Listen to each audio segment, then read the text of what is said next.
Oh, hey, hi, hello, welcome back, Alexandrian Codex, Stardew Valley.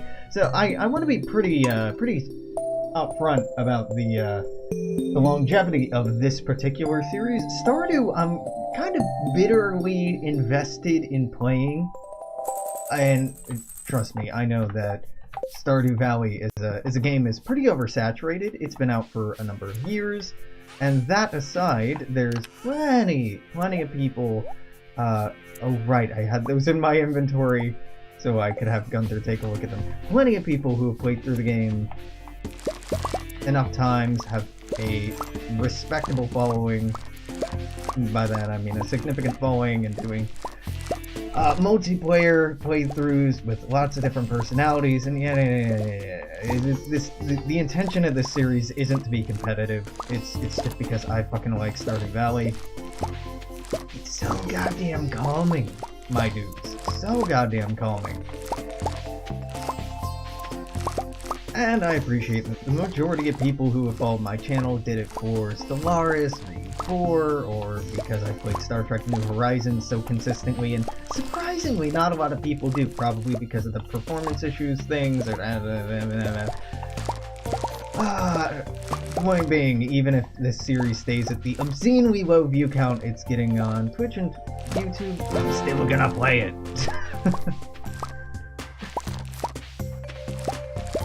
At least for a little while. Now, I have been making sweet promises, I know, about me playing Pathfinder Kingmaker, and listen dog, we'll get around to it, but not today. I've been playing it off stream. I've actually been taking a break from it for the last couple of days because there have been some kind of annoying bugs that have been fixed.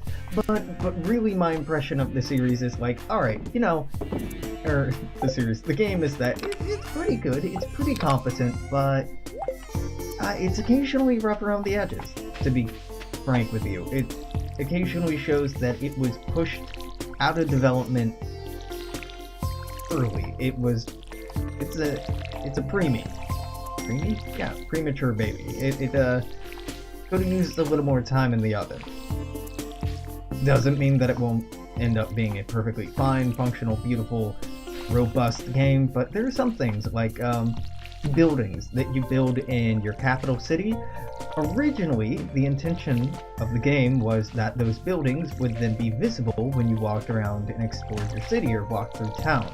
However, that functionality wasn't working quite properly for the publishing date, so by the time the game was pushed out the door, and, you know, the devs, Cat Owl Studios, one of the two, Cat Studios, they're doing good goddamn work, but they cut it, and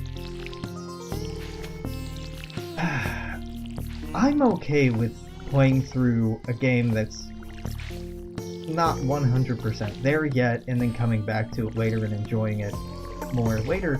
But if I'm going to do a Let's Play series, if I'm going to do a walkthrough series, it's kind of going to be a one and done type deal, unless the replay value is pretty high. Now, to be fair, Pathfinder Kingmaker does offer some significant replayability, in that there's lots of classes you can play around with, there's lots of, I mean, you can play your alignment slightly differently, you could try different builds as far as how you build your kingdom or your towns, you could try seeing what the consequences of different decisions are if you want to try to make them differently, or playing on a harder difficulty, which I'm sure is very popular with a lot of people, but, you know, I'm unconvinced. I don't know what kind of replayability there is for me. So far, I've gotten hundreds of hours in the game, primarily because the game is tutorialized so poorly. Pathfinder Kingmaker is even more poorly tutorialized than the Pathfinder tabletop role-playing game, which is pretty unintuitive and pretty obtuse as far as tabletop RPGs go. In the last decade or two, there's been a pretty noteworthy and appreciable effort by many tabletop role-playing game publishers to make their games more accessible to less experienced audiences, audiences who might not have played 3.5 or 3rd edition of Dungeons & Dragons. But Pathfinder gives very few fucks about if you understand it. It wants you to read the rules and reread the rules, and no, you don't understand the nuance of this thing, better reread it again. And while that's tough and enjoyable in some ways, absolutely, the game, Pathfinder Kingmaker, unlike the Pathfinder tabletop role-playing game, does not come with a player's handbook, does not come with a dungeon master guide, if you will. And I know for proprietary reasons they're called different things with Pathfinder, but call a spade, right? There's no encyclopedia. There's not a good encyclopedia. And the wikis, yes, I say wikis plural because there's a whole kerfuffle in not being entirely sure which wiki is the wiki for the game. They're all kind of underdeveloped right now, primarily because so few of the players actually understand how the fuck different game mechanics work, or if they're working properly, because there's not very good documentation for it. And again, you don't have to tell a player exactly how every mechanic in a game works, but in a tabletop role-playing game, wherein the game mechanics are the game, you kinda have to a little bit. It's pretty fucking important to make sure that the player understands, at character creation, what all their stats do, and what all the feats available in the entire game are, and what kind of builds they can start imagining, and what the fucking prestige classes are, and what they entail. Now, as the game sits right now, this is a pretty major complaint, as you can tell by my tone, and my incredulous attitude right now. You can't tell... Oh, we're lucky today. You can't tell... Why do I not have any geodes in here? Did I break all the geodes? Are they in here? Girl, what? I broke all the geodes. Is that correct? It is. Alright, fine. If I can't tell what a prestige class does or what it entails until I qualify for it, I can't make a character with that in mind. Basically, every time I got... oh, I'm dying. Another 2 or 3 levels into the game, I would just be like, oh, I fucked that up in my build, and there's no ability to respec or build your character differently. So if you want to make a change, you gotta roll back the saves. And I quick save, I auto save, I have played video games before. This is, it's not nuance lost on me. However, yeah, I've restarted many times. I've had at least 12 characters, at least. And those are 12 characters I've made it through the tutorial with. Characters I haven't made it through the tutorial with, probably add another 3 or 4 on top of that. And... I mean, yeah, goddamn, it's a lot. All in just an effort to kind of understand the game mechanics and to suss out what's going on. Now, the clever or astute amongst you might be suggesting, Alex, come on, don't be stupid. You can understand the rules if you read the published materials for Pathfinder. Well, boys and girls, that is an excellent observation. I do have the entirety of the published lexicon for Pathfinder, as I do for most tabletop role-playing games. I have PDFs of just about every tabletop role-playing game ever published that a PDF was made of, or a quick scan was made of. So I can reference that, and I have referenced that, as I have also referenced the very competent Pathfinder wikis and community forums out there, which are pretty damn good. However, here's the fucking thing, the rule set used in Pathfinder Kingmaker is not a one-to-one translation of the rule set used in the Pathfinder tabletop role-playing game. In fact, the most recent patch which was 1.0.7 or 1.07, I forget their numbering scheme, patch naming scheme, they were multiplying additive bonuses wrong, making enemies significantly harder than they are in the tabletop role-playing game, and making basically any spell that you roll fortitude to resist, or will to resist, or reflex to negate, or whatever, those spells just never hit enemies, because their saves were, instead of having like a multiplier added to the bonuses that they already got, they had the final number multiplied instead. Basically, instead of something having like a 14, it would have a 24 or a 28, depending on... The TLDR is shit's broke and it needs time. And there are many, many streamers, many, many YouTubers putting out videos of the game right now. God bless them. As far as I'm concerned, it's still in beta. It needs a couple of months. I'm gonna keep playing around with it on my own, but like, my save that I've put dozens of hours into, and I'm only on like chapter 3 or 4? End of chapter 3 right now. That's even kind of fucked. And there's a few quests that just kind of don't work, and like I mentioned earlier, there was some content that was cut, and I don't regret buying the game.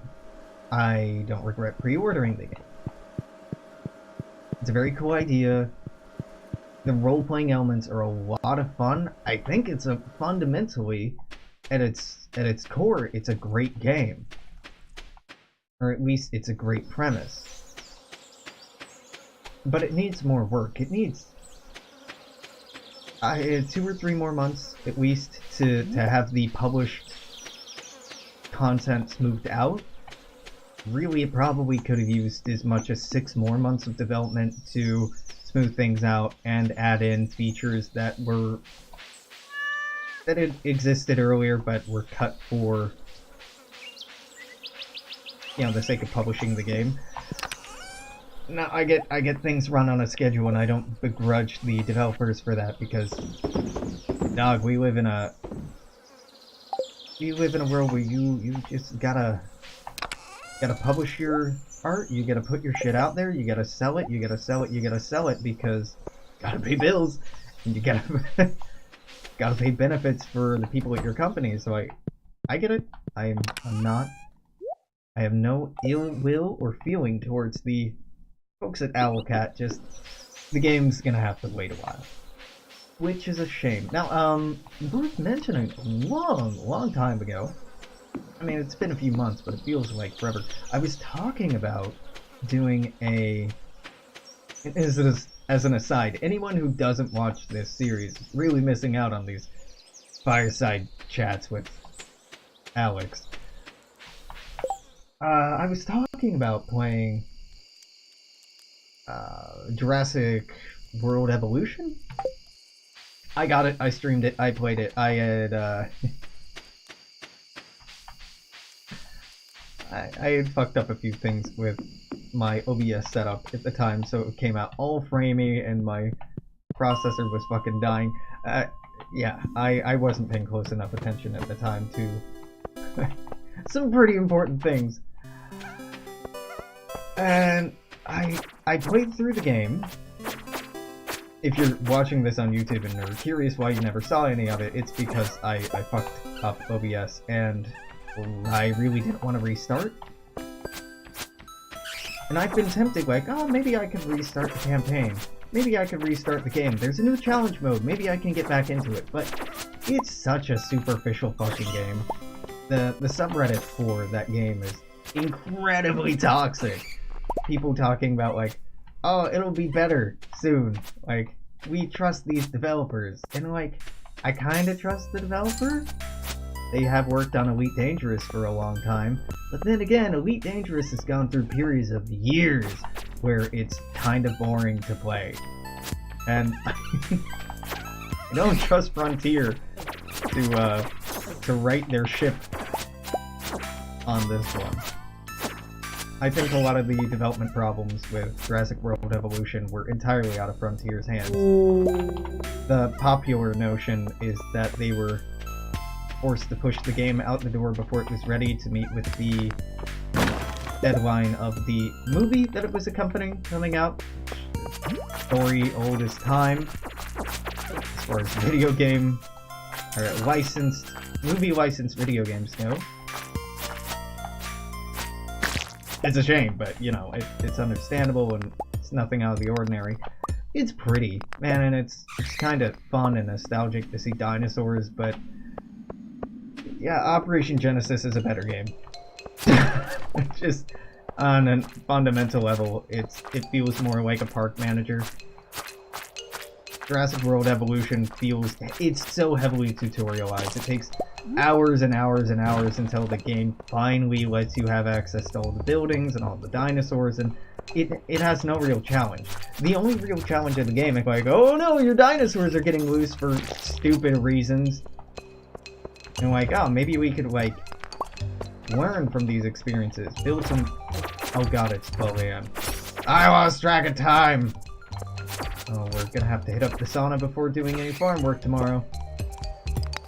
Cause I ain't backing out till I go down another floor. Whoops! Whoops. You know, we're already here. Break this up and get that Geo Get out of here. I'm a bad man! I'm a bad man. Well, I'm gonna not sell these mushrooms or spice berries. Maybe that'll pump up our energy as well.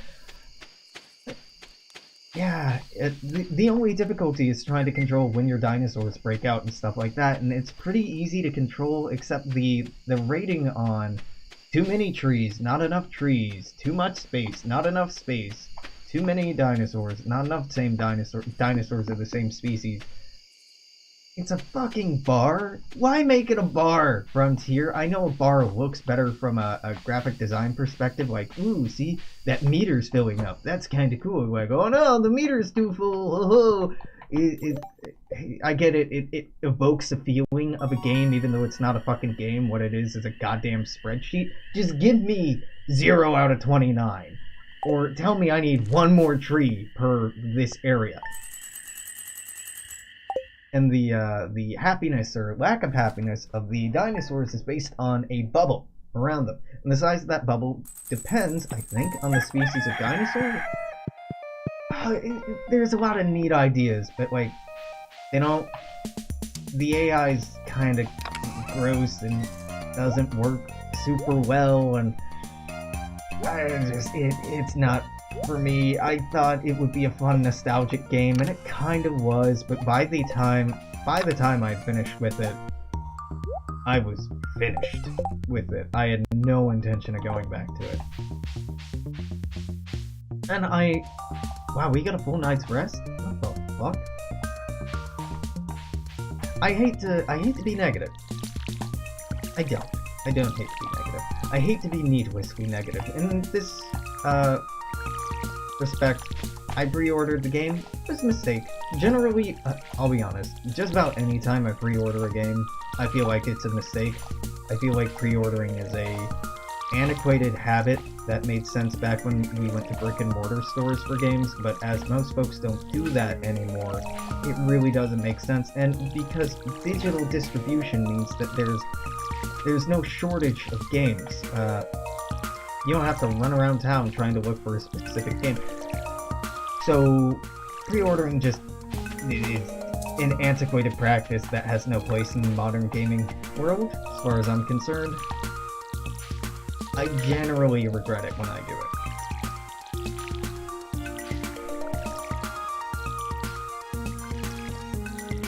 But, you know, still a pretty enjoyable game. It's, you know, mild and bland and boring. And right, I'm saying this as I'm playing a game where I'm watering fucking corn. You know, the bar isn't that high, but this has resource management. I have money, I have time, I have energy. I can only do so much per day because of those conflicting things, and I have to keep them in balance, and I have to decide, oh, do I want to upgrade this? If I upgrade this, it means I can't do blah for the day, and if I can't do blah for the day, that's going to impact this and that and this and that. You know, it's interesting, it's dynamic, it involves different consequences and choices that feel like they impact your play significantly, whereas with Jurassic World Evolution, well, yeah, I gave the Velociraptors everything they wanted, but because it's a thunderstorm, they're just gonna try to break out anyway. Or, well, the game has detected it's been too long since anything interesting happened, so it's just gonna have dinosaurs get more irritated. Or, whoop, despite your efforts of creating really great containment for them, they're gonna get sick, even though you're feeding them properly, and it's just like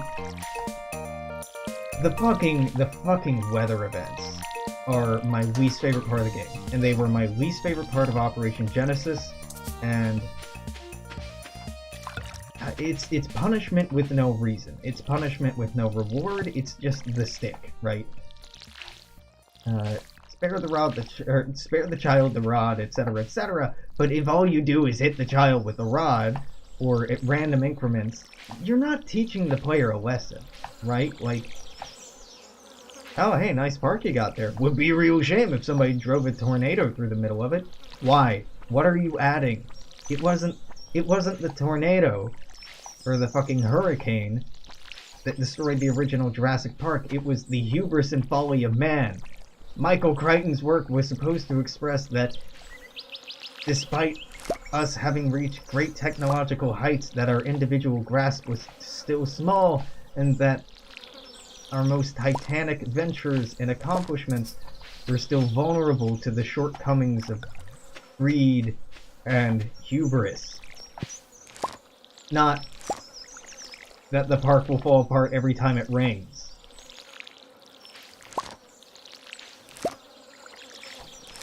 The joy of Operation Genesis, primarily for me, was that you got to play Jurassic Park gone right. You got to make sure it worked. That's it. That's the premise. It wasn't trying to fuck you over, trying to be like, ooh, go research this dinosaur you shouldn't, or like, Dr. Wu is gonna be weirdly menacing at you, but like, not play a real role. I mean, oh god, the different divisions in Jurassic World Evolution. Oh, what a contrived, awkward, annoying system. If you're unfamiliar, in Jurassic World Evolution, there are 3 departments. There's security, entertainment, and science. Each of them will give you missions. If you complete a mission, you get a reward. Initially, primarily monetary rewards, however, per island, there are special unlocks you can only get if you get them to a certain happiness level. You make them happy by completing missions, not turning down missions, and, most importantly, not completing missions from other divisions. In what fucking world are people who work at a company so petty that if you just incidentally prioritize another venture of the company higher than them, they let the dinosaurs loose? I get, like, going on a strike or protesting. That would have been really smart. Like, oh, the science division is unhappy. Take a major penalty to your research speed. Or security division is unhappy.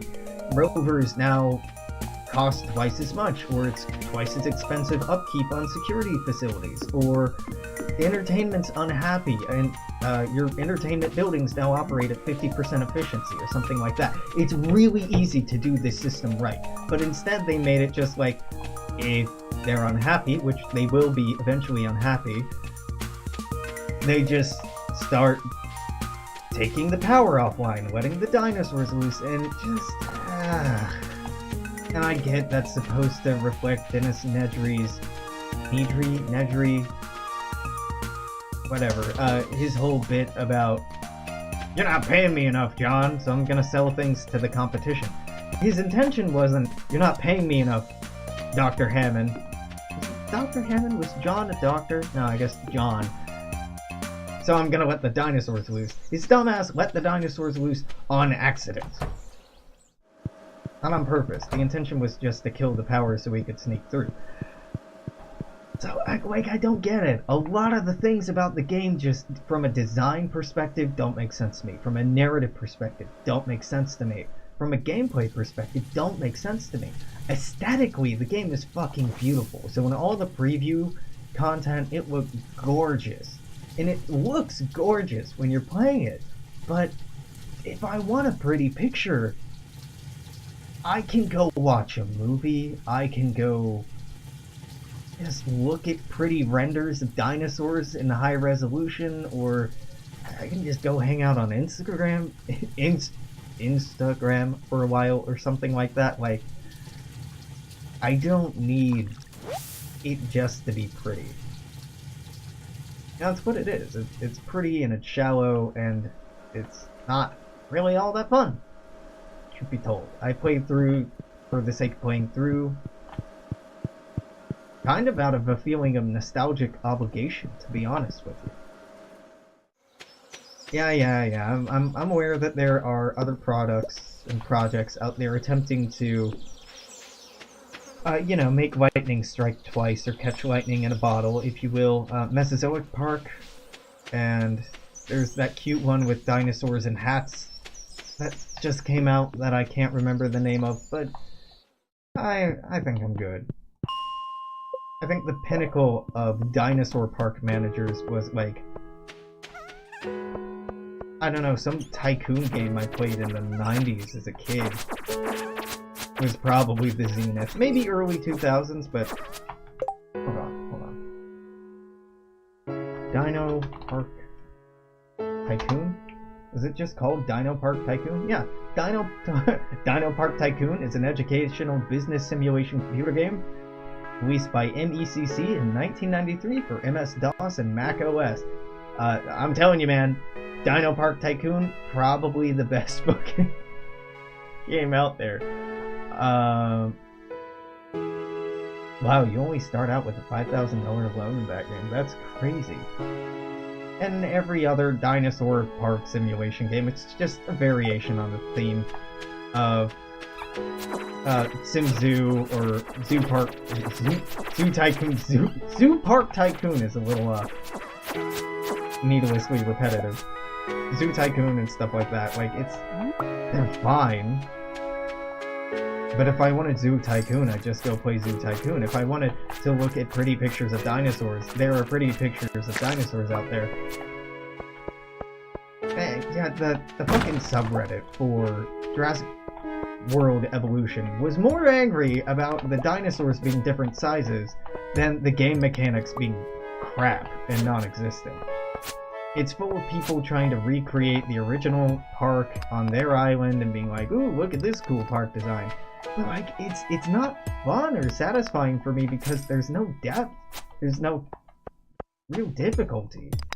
You don't employ staff, not individually. The individual people you see walking through a park aren't actually representative of individual people. They're just a render. They're just rendered to indicate roughly the density or population of your park, but they don't actually all arrive through the arrival station. They just randomly spawn out of buildings.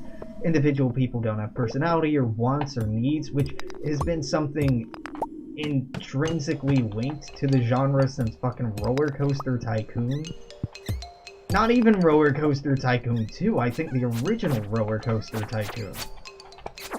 Like, if you're making a park management game, and the reason why all of this seems so unforgivable, these oversights seem so fucking unforgivable, is Frontier are the same people who made Planet Coaster. So it's been demonstrated they can make a theme park game very well. They can make it modular, customizable, they can improve the amount of content introduced over time, they can support it, and they can do it really, really well with all kinds of decorations and interesting variations. But Jurassic World Evolution was not that. It feels in so many ways like a money grab, and you gotta do what you gotta do, right? You gotta make money, you gotta stay in business, and I'm sure it seemed like a very exciting prospect at first, like, oh hell yeah, we get to make a Jurassic Park game. But Universal Studios, I have no doubt, rushed it out the door so it would make more money around the time of the release of the movie, which makes sense. But also, I hear the movie wasn't very good either. I didn't see it.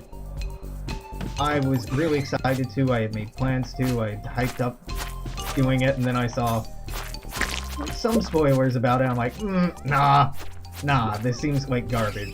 Michael Crichton would hate this shit. Like I read the books, not before I saw the movie, because Jurassic Park, to my knowledge, was the first movie I ever saw. Now, I was born in '92, and it came out, what, '92? So I was an itty bitty baby, and I saw it in an outdoor theater, a fucking drive-in, which the kids out there today aren't familiar. Drive-in theaters are where you would drive your car up to a giant projector screen, pay unnecessary amounts for popcorn or really meh food, and sit around watching movies with other people. I know I say that, or the kids today aren't aware. I know you're aware. It's just, it's a turn of phrase. I don't expect that you don't know this very fundamental thing that happened in the past. It was fun. It was fine. My parents recounted is me sitting on the roof of the car going, "Dinosaur," which I believe. Now, I can't believe that happened in '92, though. It must have been a rerun. I don't know how long it was being shown, but there's no fucking way I was saying dinosaur when I was that young. Maybe I did. I don't know. But it was the first movie that I ever saw and that I remember seeing. So, that plays a bit, I'm sure, into me feeling guiltily obligated to play this game that wasn't that good, and I wanted to be good, but actually didn't really believe that it would be. For a lot of people, that movie, or that intellectual property, it's gotta be Star Wars, right? The thing you'll go back to time and time again, even though you keep getting hurt by it. The abusive X of intellectual properties or media properties. For me, it's probably Jurassic Park. I'll keep watching the crappy movies. I may not pay for them, but I may wait until they're out on Netflix or cheaper media distribution sites like that. I might not see them in theater, but I'll watch them. And the games, I'll probably play some of them. But Evolution, nah. I'm done with it. I've tried to like start it up and have like self-imposed difficulties and make it more interesting. It just hasn't panned out. Hasn't actually made it more interesting. It's just made it kind of more tedious, and the game doesn't want to be complicated or hard or really make it that difficult for you. And the new challenge mode that was introduced is just stupid. Ooh, you have this long and this much money to make a 5-star park. Why don't you just, like, come up with a more interesting system? What do I unlock if I do this? Ooh, well, you get different skins for the dinosaurs. The skins don't do anything! The whole genetic modification thing, kinda cool. Be cool if that were taken to a higher extreme. There's other published games out there, specifically mobile games, that have... Oh god, I forget. There's a really good one. Jurassic Park mobile game. Oh god, this isn't gonna get me what I want. Jurassic Park mobile game. Yeah, it's made by the same owners as... right, I'm saying Park. It's Jurassic World because it got... for some dumbass reason rebranded. Yeah, Jurassic World Mobile, Ludia. Ludia made Jurassic World Live, that's it. It's basically Pokemon Go with dinosaurs, but it's a little different, but it's essentially the exact same game. Pretty enjoyable, actually. I played the fuck out of that when it first came out. I haven't really played it in months. I think it's still installed on my phone. But when it first came out, I was super into it. The game, and the games, plural, by Ludia, it just sounds like a dirty word, by that studio, have the ability to merge different dinosaurs together. And they don't just include dinosaurs in the game. They're pterosaurs, there are plesiosaurs. Are mosasaurs plesiosaurs, or are they different species? Shit, is the family name mosasaur or plesiosaur? A mosasaur is a type of No. Mosasaur are a group of large marine reptiles, whereas Plesiosaur is a genus of extinct large marine Pterygian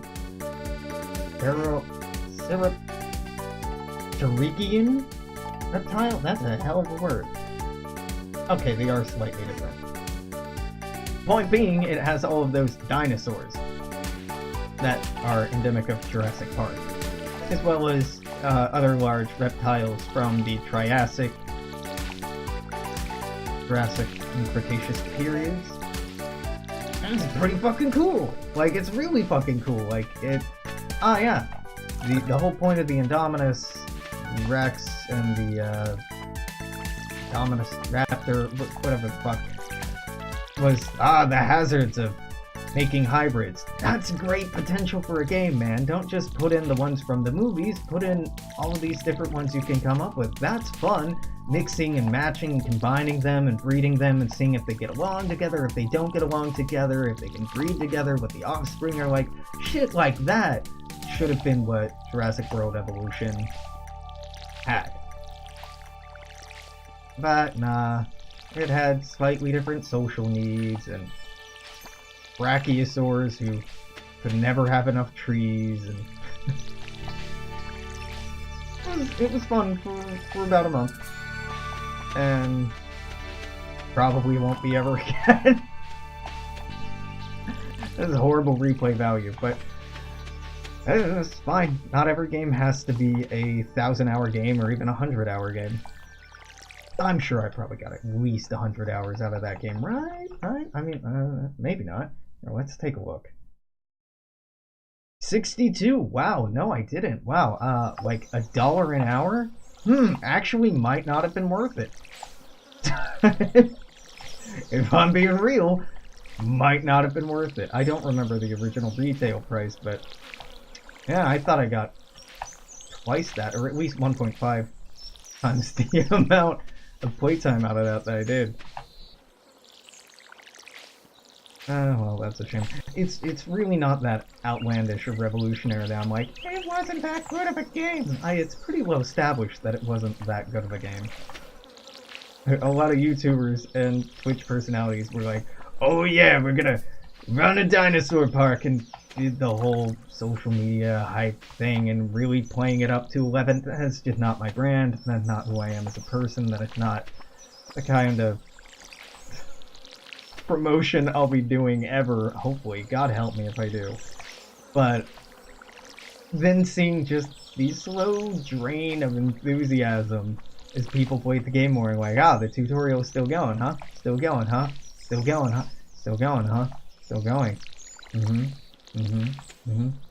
The first hour, I'll be real with you, the first hour of Jurassic World Evolution, fucking fantastic. The first 2 hours, great time, loved it. First 3 hours, really the first night playing that game, I was in love with it. But after that, it was the slow dawning realization that the entire game had been crafted around really refining those first few hours, and the experience you had in those first few hours is basically just what you'd be feeling over and over and over and over for the entire duration of play from there on out. With no variation, with no real complication added in, except for natural disasters or really superficial shit like that, and that was quite disappointing. Makes sense. I mean, they worked on a very tight schedule. And it's a fairly small, it's a humbly sized studio. But I wouldn't expect it. I'd be curious. Come back like June or July of next year and take a look at the game. See how it looks. See how it's playing. See what people are thinking of it. That would be interesting. But what, 4 or 5 months out now? Nah. 5 or 6 months out now. Doesn't feel like it will be remembered particularly fondly. Though I suppose that really depends on how well it's sold. Not to be, like, pessimistic in that regard, but I'm sure that'll impact it.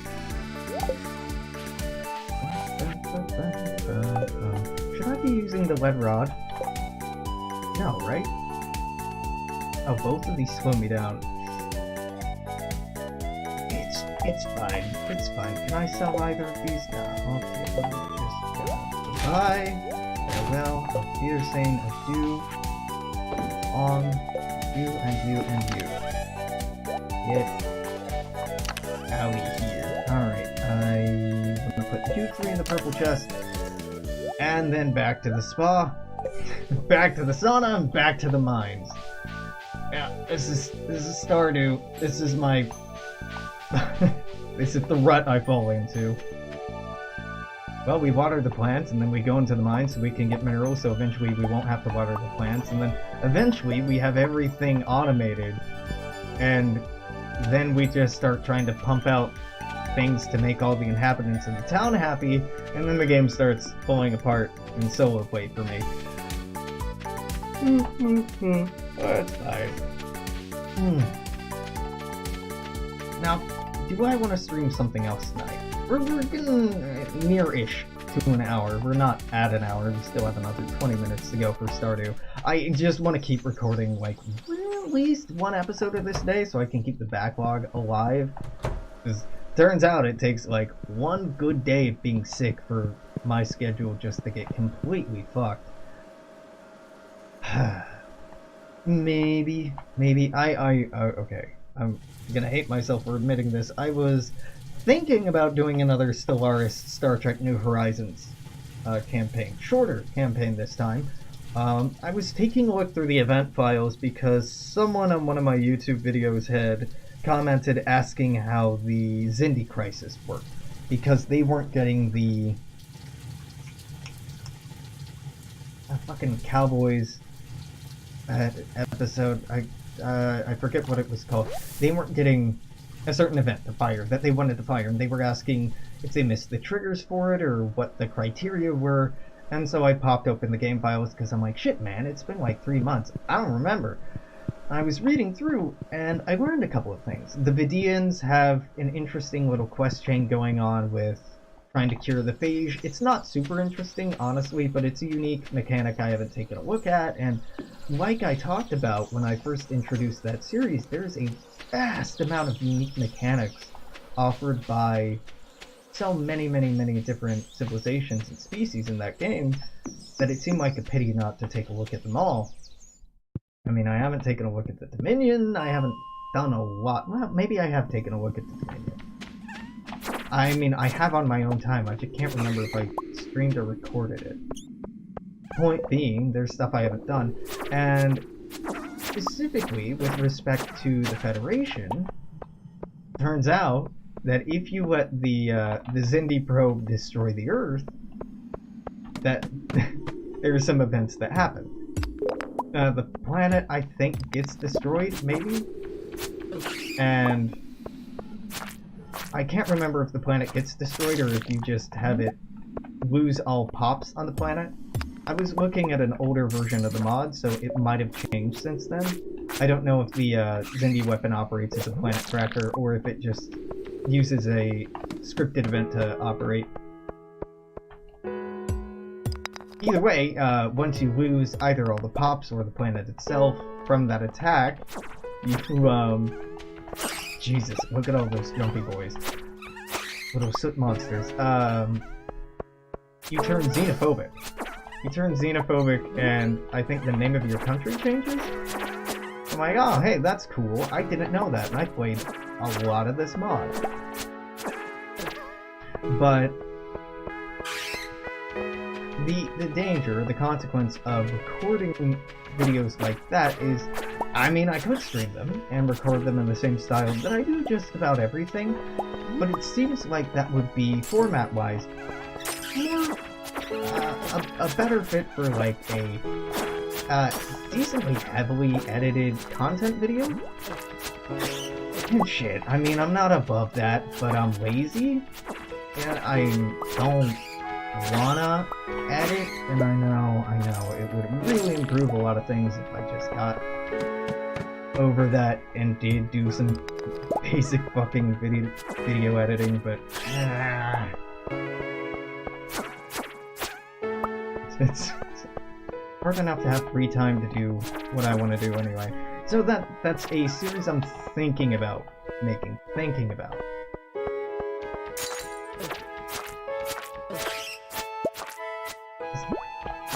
The Star Trek New Horizons mod does have its own wiki, but it's horrendously out of date and it's not really kept up. I've been continually surprised with how many people came to the channel and have stuck around the channel for that one mod in particular, which means the coverage of it can't be that good. I've seen a lot of people talk about the mod or try playing the mod, but I haven't seen a lot of folks stick with it for a long period of time, which is ponderous to me. Well, makes me ponderous, I suppose. It isn't... Yeah, that is the wrong word for what I was trying to communicate there. This is going quite smoothly. Crystal Dagger, it's trash. Right? Trash. 4 to 10. I ain't into it. Goodbye.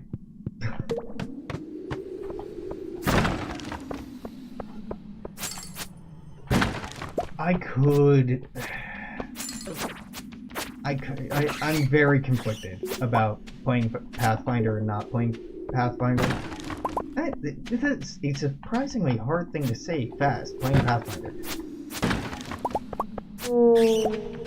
Like, I enjoyed it, and I kind of want to get back to it, because I want to finish the fucking game.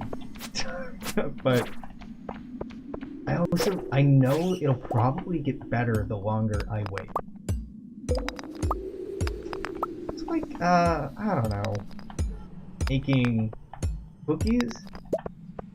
So you make cookie dough, and you're like, yeah, the cookie dough is pretty good, but if you eat too much of it, it'll make you sick. And if you eat too much of it, you won't enjoy any cookies later. Or you can not eat the cookie dough and wait for all the cookies later. Or you can try to mix and match a little bit, get a little bit of cookie dough, you know, clean the spoon, maybe the bowl, and then get some cookies at the end. Of course, with the hundreds of hours in the game, I can hardly say I've only licked the spoon metaphorically here.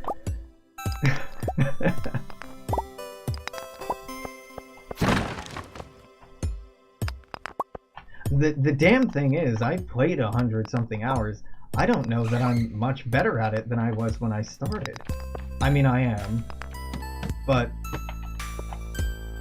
generally, I have the expectation that if I put that much time into a game, like, for fuck's sake, I put 62 in the entirety of me playing Jurassic World Evolution, and I have some pretty nuanced opinions and feelings and thoughts and analyses of that game. Not talking like I broke the fucking Da Vinci Code or anything, which I know isn't a real thing, but, you know, 112, 114, whatever it is, hours I have in the game, you'd think I would have a better idea what the fuck is going on with regards to game mechanics, but as I was saying earlier, so yeah, tutorialized it. Not there. It's not there. So normally at some point in one of these videos, I'd be complaining about work or talking about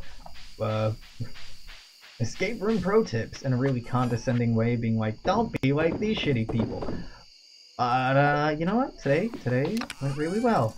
Had a team from Amazon hail our corporate overlords, and they were actually pretty smart. I love running games for programmers, coders, because imagine that. They have a mental landscape that is very, very well suited to problem solving and thinking critically and solving puzzles and cooperating, but still working in parallel to each other. God, it's so easy running games for people in the tech industry who are actually in the tech side of the industry. The amount of... Yeah, so that was very nice. Pro tip, communicate with people.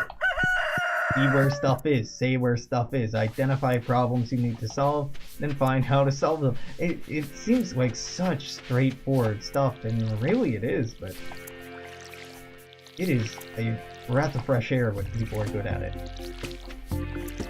I mean, their time wasn't really all that exceptional. They might not have won if they didn't get some of the hints that they got. They didn't go hintless the entire time, so this wasn't like a mind-blown group or the best time, even of the month. And what, we're 10 days into the month at this point, but they were a very, very easy team to run the game for. That's an important distinction. We sometimes have incredibly smart people play our rooms, but they might not be easy teams or good teams. I appreciate on the, as a player, if you're looking for hot tips, you're probably looking for keys to success, keys to winning, keys to getting the best time. That's valid. I mean, honestly, who the fuck cares? Like, we in the industry don't care who has the best time. We track it because some of you care, and we know because you care that you get hyped up about it, but the majority of the people behind the camera really place no value on your ability or inability to solve a puzzle in a certain amount of time. Can we plant a seed? I mean, this goes in... Not here, sorry. It goes in the white box? The white box toolbox? Yeah, I want more starfruit seeds. Yeah, let's plant the coffee seed. This grows in spring or summer. How many days does it take? Fuck it, I'm planting corn. Corn will last into the fall. With my child. Yeah. I mean, be receptive to hints. If you get a hint, read it out loud. If there's anything that you're reading, fucking read it out loud in a clear, calm, consistent, steady voice. Read exactly what is written in front of you. Do not paraphrase. Do not substitute your own words for the words in hints or instructions in the game. There will often be hints in the titles or instructions of things. There will often be wordplay involved in puzzles and things to that effect. So please, for the love of God, don't paraphrase or go, oh, this, because it's really easy to misinterpret a hint when you're reading it quietly to yourself, but when you read it aloud to a group of, 4 to 8 people, sometimes even more, that's enough brains to filter the information, and hopefully at least one person will get it right. Now, many games out there, many escape rooms will tell you that you don't need a strong grasp of the language to succeed at that room. And that may be the case in some rooms, though I've never played a game in which I haven't needed a high school level of English to do well in. I'm sure I could have done passably if I had a lower comprehension level of English or grammar or wordplay or things like that, but the amount of word puzzles out there is astounding. The amount of ciphers and things to that effect that are just taken for granted by is being common knowledge that are not common knowledge by escape room puzzle designers is pretty crazy. Escape rooms have become obviously increasingly more and more popular, more and more prevalent in popular society. But the puzzler communities are still pretty insular. They're pretty private. They're pretty, they're not necessarily closed off to new people. Not at all, from what I've seen. But they're pretty tightly knit. And there's a specific nuance I'm trying to communicate that I'm not doing a good job at communicating. They're very self-contained, and the puzzles they have fun with, i.e. difficult ones, or mechanically interesting ones, or variations on a sort of puzzle that they already know and take for granted how to use or how to interact with. Those are often the favorites of puzzle designers, and so they'll want to put them in the room.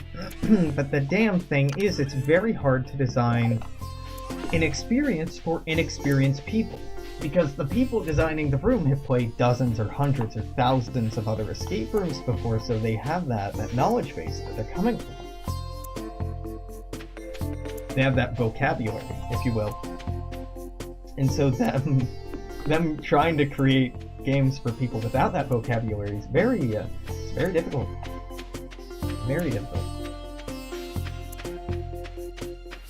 So assume you have to speak the native language to a pretty good level of the designer of the room. Designers of the room, of the company itself. And here's a really good one. Communicate in the language used in the room. In our case, I live in the United States, continental United States, in a major metropolitan area. We're speaking English for the most part here. Speak English. It helps your brain stay in English, so you'll get English puns and English wordplay, and the subtleties of the hints you're getting in English a lot better than if you were code switching back and forth, because if you're code switching back and forth, one, that's impressive, good job. Two, you're using a lot of brain power to switch back and forth, and it's completely reasonable to think in your native tongue, to dream in your native tongue, to even process things in your native language, in your mother language.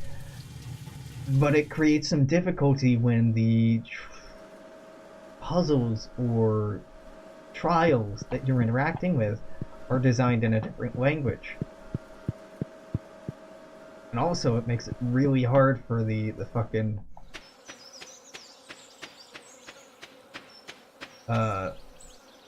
you know, very white, very English speaking attendants to understand what you're saying. I say very white, not necessarily very white, but very American for the most part. Very native speakers to understand. My Mandarin's not bad. And by that I mean it's abysmal. It ain't good. But I can understand no, and I can understand bad idea, and I can understand stupid. So I can understand some pretty important things that are communicated by Mandarin teams. I cannot, however, remember how to count to 20 or 40, which are pretty important. I can't remember what certain words mean, or what the difference between ma are, and they're four completely different words, and I know I butchered the pronunciation of them. I said mother, horse, grandmother, and something else, or I was trying to anyway. I haven't taken a Mandarin course in, how old am I? Like 10 years? Damn. Yeah, it's been a minute. It's been a decade. Hot damn. So, I mean, if you're very lucky, you'll have someone backstage who kinda, sorta, barely speaks your native language. It's not like we hire... Well, we do hire linguists, but it's not like people with language degrees are getting paid to operate these rooms in the same way that, like...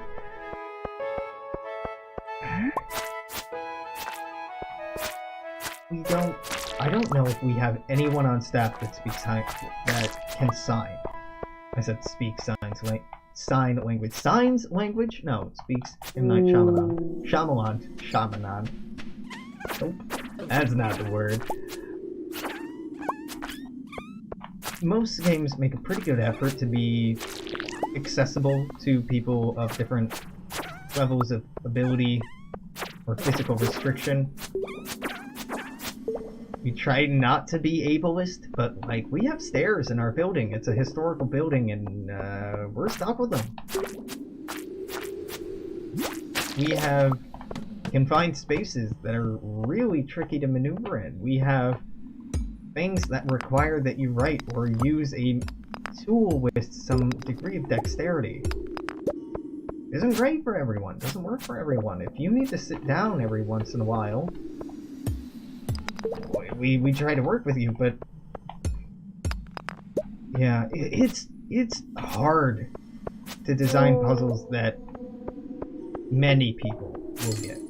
It's very hard to design puzzles that anyone could get, because basically you're limited to baby toys at that point, or things to that effect. Things, skills, puzzle solving skills, or puzzle solving challenges that do not involve language, or minimally involve language, which can be very interesting, but also very difficult. Because if you're trying to avoid the use of language, or at least minimize the use of language, written or spoken, then your hinting mechanism is going to be very tricky as well. I suppose, actually you could use images as hints, but then you would only have a limited selection of hints that you could provide to people, which, that's actually not a terrible idea. It would be very hard to implement properly, but that would be really interesting if instead of like an in-universe or in-character hint or whatever the hell, we have a really good, clever hinting mechanism with respect to all the games I've played. For the most part, it's just like, here's a walkie-talkie. You can call us if you need help. Fuck you if your game room does that. That is so lazy. Like, at least try to dress it up and sex it up as if it's something from the setting of the game, rather than just like, someone will be there to help you, or yell the code phrase, or do this silly dance, or ooh, you used the hint, that's gonna take time off your score. Fuck off, just let people have fun.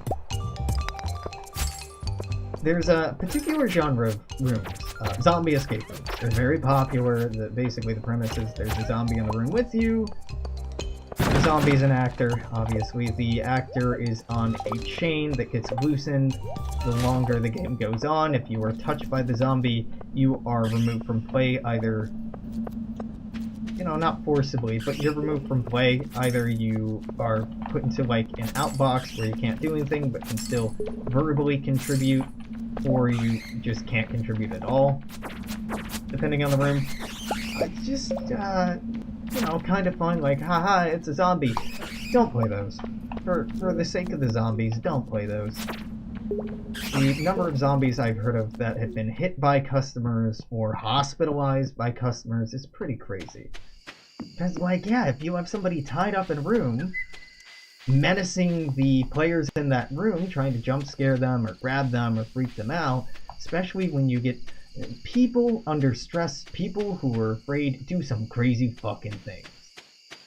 Especially if they're intoxicated. And our escape room, as most escape rooms do, has a policy against being intoxicated, but we don't exactly give you a breathalyzer or card you when you go into the room either. No one does.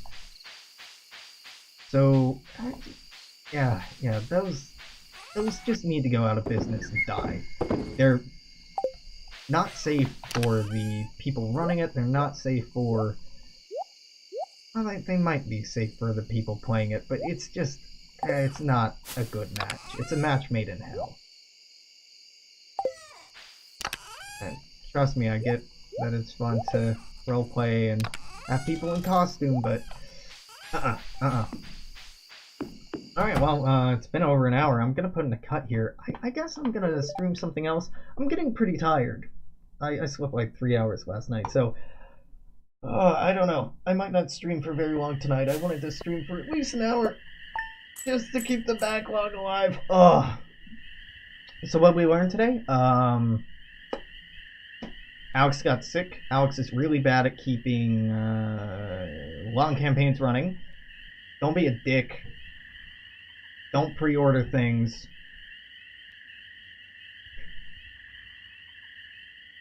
I wanted to make a joke about some conspiracy theory, but I couldn't come up with one that wasn't really offensive, so...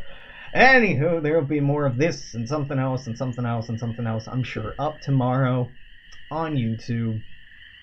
If you are new, twitch.tv/Alexandrian Codex. YouTube, Alexandrian Codex. Twitter, Alexandrian Codex. You know the deal. Like, subscribe, follow, tweet, subtweet, like, take a picture, frame it on your wall, build me a shrine, build me a shrine. Until tomorrow, I'm gonna say Tulu, take care. See you then. Bye-bye.